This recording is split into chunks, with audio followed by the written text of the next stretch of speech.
നമസ്കാരം. നാരായണാഖില ഗുരു ഭഗവൻ നമസ്തേ. തിരുവനന്തപുരത്ത് നിന്നുള്ള ഒരു കുട്ടിയുടെ അനുഭവ കഥയാണ് ഷെയർ ചെയ്യുന്നത്. എല്ലാവരും ഈ അനുഭവം കഥ കേൾക്കണമേ. ഹരേ കൃഷ്ണ. ഹരേ കൃഷ്ണ. എൻ്റെ പേര് സുനിത. ഞാൻ തിരുവനന്തപുരം മാറ്റിങ്ങിൽ താമസിക്കുന്നു. എനിക്ക് എൻ്റെ ഗുരുവായൂരപ്പൻ തന്നൊരു അനുഗ്രഹം നിങ്ങളുടെ എല്ലാവരുടെയും ഒന്ന് പറയണമെന്ന് തോന്നിയിട്ട് നിങ്ങളിടയ്ക്ക് വന്നതാണ്. ഞാൻ ഇരുവൃക്കകളും തകരാറിലായി ചികിത്സയിലായിരുന്നു.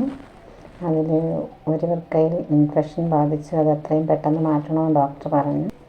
എൻ്റെ ഇരുവൃക്കകളും തകരാറിലായി എൻ്റെ ചികിത്സയിലായിരുന്നു ഞാൻ.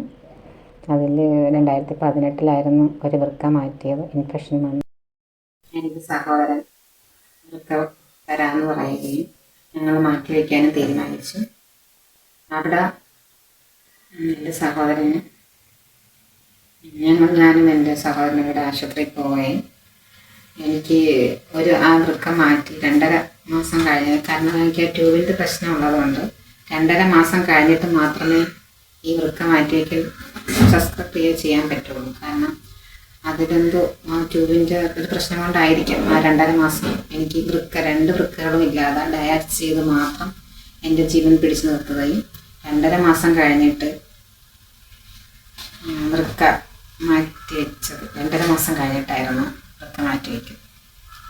പക്ഷെ വൃക്ക മാറ്റി വെച്ച് എൻ്റെ ഓപ്പറേഷൻ കഴിഞ്ഞ് ഞാൻ ICUലായിരുന്നപ്പോഴത്തേക്ക് എനിക്ക് ബോധം വീണപ്പോൾ ഞാൻ എനിക്കറിയത്തില്ല, ഞാൻ കണ്ണു തുറന്ന് നോക്കിയപ്പോൾ എൻ്റെ ശരീരം കണ്ടിട്ട് എനിക്ക് തന്നെ പേടിയായി. കാരണം വേറെ ഒന്നും കൊണ്ടല്ല, ഞാൻ ആ കട്ടിലിൽ കിടക്കുന്നെങ്കിൽ പോലും എൻ്റെ രൂപമൊക്കെ എനിക്ക് തന്നെ അറിയാൻ വയ്യാത്ത രൂപമായിപ്പോയി. വലിയ പെരിവി, കണ്ണും മുഖവും വയറും എല്ലാം എന്നെക്കാട്ടിയും മുകളിൽ നിൽക്കുന്നു. ആ വയറൊക്കെ കണ്ടിട്ട് എനിക്ക് പേടിയായി. ഞാൻ അവിടെ കിടന്ന് വിളിച്ചു, എൻ്റെ വൃക്ക പെട്ടെന്ന് എൻ്റെ സഹോദരൻ മാറ്റി വയ്ക്കണം, ഞാൻ മരിച്ചു പോകും. ഞാൻ ആ ഒരു കണ്ടീഷനായിരുന്നു. ഞാൻ മരിച്ചു പോകുമെന്ന് എനിക്ക് നല്ല ഉറപ്പായിരുന്നു. ഞാൻ മരിച്ചു പോകും, എൻ്റെ വൃക്ക എത്രയും പെട്ടെന്ന് എൻ്റെ സഹോദരനെ തിരിച്ചു വയ്ക്കുന്നു, ഡോക്ടറെ വിളിക്കുന്നു, ഇതേ ആണെന്ന് ഞാൻ വിളിച്ചുകൊണ്ടിരുന്നു. പക്ഷെ എനിക്കെന്തോ എൻ്റെ അടുത്ത് ആരോ വന്നിട്ട്, മോളെ നാരായണൻ ചൊല്ല്, എൻ്റെ അസുഖങ്ങളെല്ലാം മാറാം എന്ന് എനിക്ക് ആരോ വന്ന് പറഞ്ഞു തരും. എനിക്ക് പെട്ടെന്ന് ഞാൻ ആ പേടി അങ്ങ് മാറിയിട്ട് ഞാൻ പെട്ടെന്ന് നാരായണൻ ചൊല്ലും. നാരായണ എൻ്റെ കൃഷ്ണ, എന്നെ കൈവിടല്ലേ, എന്നെ കാത്തോളണേ ഗുരുവായൂരപ്പ എന്ന് ഞാൻ പ്രാർത്ഥിച്ചു തുടങ്ങി. പക്ഷെ വെളുക്കുന്നവരെ എനിക്ക് പിന്നെ ഉറങ്ങാനോ ഒന്നും പറ്റിയിട്ടില്ല. ഞാൻ അന്നേരം തൊട്ടേ ഗുരുവായൂരപ്പനെ വിളിച്ച് ഞാൻ പ്രാർത്ഥിക്കാൻ തുടങ്ങി. നാരായണൻ ചൊല്ലി വെളുക്കുന്നവരെ കിടന്നു. പക്ഷേ എന്തോ ഒരു ബലൂൺ ചുട്ടും പോലെ എൻ്റെ ശരീരത്തെ നീരെല്ലാം രാവിലെ ആയപ്പോൾ, ആ നീര് എനിക്കങ്ങനെ വന്നിട്ടില്ല എന്ന് പറഞ്ഞാൽ എനിക്ക് അനുഭവപ്പെട്ടു. കാരണം എനിക്ക് അങ്ങനെ ഒരു ശരീരത്തെ നീരൊന്നുമില്ല, പറ്റിപ്പോയി. എനിക്ക് ഭയങ്കര ഒരു അത്ഭുതമായിരുന്നു അത് കണ്ടിട്ടും കേട്ടിട്ടും. ഞാനന്ന് അന്തം വിട്ടുപോയി. കാരണം പിറ്റേന്ന് തന്നെ ഡോക്ടർ രാവിലെ അപ്പോഴത്തന്നെ എത്തുകയും ഇത്രയും നീരൊക്കെ ഉണ്ടെന്നൊക്കെ അറിഞ്ഞിട്ടായിരിക്കാം രാവിലെ വന്ന് ഡോക്ടർ നോക്കിയപ്പോൾ കുഴപ്പമൊന്നുമില്ല. എന്നെ ഡോക്ടർ പിടിച്ച് നിർത്തി. ഓപ്പറേഷൻ ചെയ്ത എന്നെ പിടിച്ച് നിർത്തി. കാല് നല്ല വിറയലുണ്ടായിരുന്നു, പക്ഷെ എനിക്ക് നിൽക്കാൻ പറ്റുമായിരുന്നു. നിന്ന് കണ്ടപ്പോൾ ഡോക്ടർ സന്തോഷമായി. പക്ഷേ പിന്നെയും എൻ്റെ ഗുരുവായൂരപ്പനെ തന്നെയാണ് ഞാൻ വിളിച്ചുകൊണ്ടിരുന്ന ക്രിയാറ്റിൻ 2.8, 1.5 അങ്ങനെ കുറഞ്ഞു വന്നപ്പോൾ ഡോക്ടർക്കൊക്കെ നല്ല സന്തോഷമായി. ഞാൻ കുറേശ്ശെ ബെറ്ററായി വന്നു. എനിക്ക് എന്താ പറയുക, സന്തോഷം തന്നെയായിരുന്നു. എൻ്റെ കണ്ണൻ തന്ന തിരിച്ച് എനിക്ക് കിട്ടിയ ജീവൻ, എനിക്കത് ഭയങ്കര അത്ഭുതമായിരുന്നു. എൻ്റെ കുഞ്ഞുങ്ങൾക്ക് എന്തായാലും നല്ലൊരു അമ്മയായിട്ട് എനിക്ക് വരാൻ പറ്റിയല്ലോ. തിരിച്ച് വരാൻ പറ്റില്ല എന്നുള്ള രീതിയിൽ തന്നെ പോയത്. കാരണം ഡോക്ടർ പറഞ്ഞു കേട്ടിട്ട് 2.5 മാസം വൃക്കയില്ലാതെ, ഒരു 2.5 മാസത്തോളം 2 വൃക്കകളും ഇല്ലാതെ ജീവിക്കുക എന്ന് പറഞ്ഞാൽ അത് ഭയങ്കര ഒരു അത്ഭുതമാണ്. ഞാൻ ഇതുവരെയും കേട്ടിട്ടില്ല 2 വൃക്കകളും മാറ്റിയിട്ട് ജീവനോടൊക്കെ ഇരിക്കുമെന്ന്. അതെനിക്ക് എൻ്റെ ഗുരുവായൂരപ്പൻ തന്ന ഏറ്റവും വലിയൊരു അനുഗ്രഹമല്ലേ. അത് കണ്ണൻ എൻ്റെ കൂടെ തന്നെ ഉണ്ട് എന്നൊരു വിശ്വാസം എനിക്ക് തോന്നി തുടങ്ങി. ഞാനൊരു മാസമൊക്കെ കഴിഞ്ഞപ്പം നല്ല ബെറ്ററായി, നല്ലതുപോലെ ഡോക്ടറെ അടുത്ത് പോവുകയും സംസാരിക്കുകയൊക്കെ ചെയ്തപ്പോൾ ഡോക്ടർക്ക് എന്നെ അത്ഭുതം. അവസാനം ഡോക്ടർ പറയുന്നത്, ഞാനും എൻ്റെ നാത്തൂനും എൻ്റെ അണ്ണനും കൂടെ, എൻ്റെ നാത്തൂനാണ് എന്നെ കൂടുതലും എന്നെ നോക്കുകയും ആ നാത്തൂനെയും കൂടെ പറയണമല്ലോ എൻ്റെ സഹോദരൻ്റെ ഭാര്യയാണ്, സഹോദരൻ്റെ ഭാര്യയ്ക്ക് അസുഖമാണ്, ക്യാൻസറാണ്.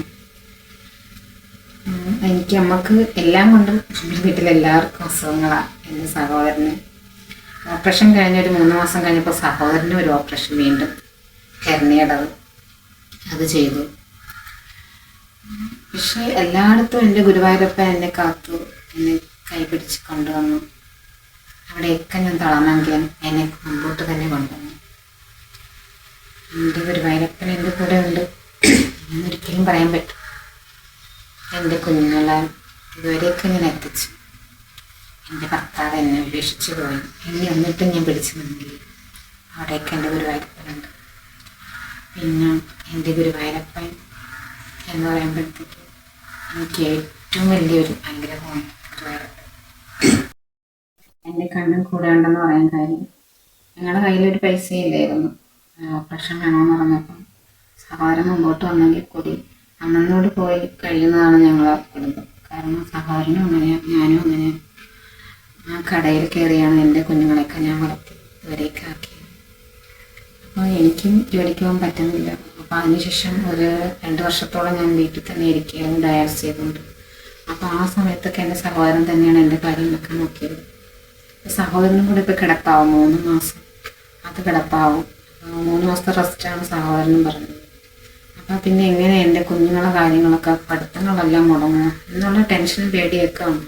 പക്ഷെ അവിടെയൊക്കെ എൻ്റെ സഹോദരൻ എനിക്ക് ബലം തന്നു, ചേച്ചി എനിക്കൊരു ബലം തന്നു. എല്ലാം നടക്കുമ്പോഴാണ് സമാധാനപ്പെടുന്നത്. എൻ്റെ ചേച്ചിയും തന്ന് സഹായിച്ചു, നല്ലൊരു തുക എനിക്ക് ചേച്ചിയും തന്ന് സഹായിച്ചു. പിന്നെ എല്ലാവരും ഞങ്ങളെ നാട്ടുകാരായിരുന്നാലും എവിടെയൊക്കെ കിടക്കുന്ന ആൾക്കാരൊന്നും എനിക്കറിയത്തില്ല, എല്ലാവരും എന്നെ സഹായിച്ചു. നാരായണീയം എന്നും പറഞ്ഞൊരു ഗ്രൂപ്പുണ്ട് ചേച്ചിക്ക് ഗുരുവായൂരിൻ്റെ ഭക്തയാണ്. അപ്പോൾ ആ ചേച്ചിയുടെ നാരായണീയത്തിലും മാതാജിമാരുടെ എല്ലാവരെയും പ്രാർത്ഥനയും സഹായവും ഒക്കെ എനിക്ക് കിട്ടി.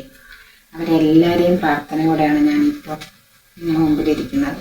എൻ്റെ ഓപ്പറേഷൻ കഴിഞ്ഞിട്ട് 10 മാസമായി. അപ്പോൾ ഞാനിത് പറയാമെന്ന് വെച്ചാൽ എൻ്റെ ഗുരുവായൂരപ്പനായിട്ട് തന്നതാണ് എനിക്ക് നല്ലൊരു അമ്മയും എൻ്റെ ഒരു കൂടപ്പുറപ്പും എൻ്റെ ഒരു നല്ലൊരു നാത്തൂനും. അപ്പം എൻ്റെ കണ്ണൻ തന്ന ഏറ്റവും വലിയ നിധിയാണ് എനിക്ക് അവരെല്ലാവരും. എല്ലാവരും സഹായവും എനിക്കുണ്ടായി. ഞാനിപ്പം എൻ്റെ മക്കൾക്ക്, എൻ്റെ കുഞ്ഞുങ്ങൾക്ക് അമ്മയായിട്ടിരിക്കുന്നെങ്കിൽ എല്ലാവരും പ്രാർത്ഥനയോടെയാണ് ഞാൻ ഇരിക്കുന്നത്. ഇനിയും നിങ്ങളെല്ലാവരും പ്രാർത്ഥന അനുഗ്രഹം എനിക്ക് തരണം.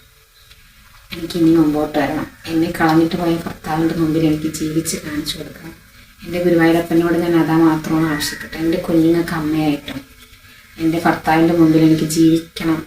അദ്ദേഹം കളഞ്ഞിട്ട് പോയ അദ്ദേഹത്തിൻ്റെ മുമ്പിൽ തന്നെ എനിക്ക് ജീവിച്ച് കാണിക്കണമെന്നൊരു ആശയമുണ്ട്. അതുകൊണ്ട് മാത്രം എൻ്റെ സഹോദരൻ തരാമെന്ന് പറഞ്ഞിട്ട് ഞാൻ മുമ്പോട്ടിറങ്ങി.